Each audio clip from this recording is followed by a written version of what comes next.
Hello everyone, it's me JP from UniqueTutorials. Today in this video I'll show you how to play animated GIFs file without using third-party software in Windows computer. So without further more delay, let's begin. So firstly let me show you, say I have one GIF file, so let me show its properties to make you confirm.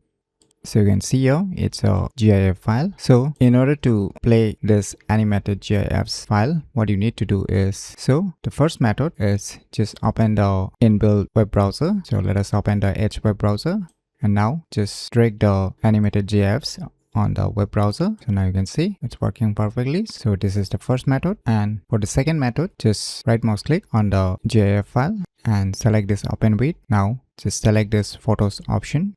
Now you can see it's playing perfectly this animated GIF file. So by using these two methods, you can easily play animated GIFs file without using third-party software in Windows computer very easily. So if you never known about these cool tricks, then you should definitely give it a try. So if you find this video tutorial useful, please click on the thumbs like button, and if you're new to our channel, click on the subscribe button. And lastly, thanks for watching.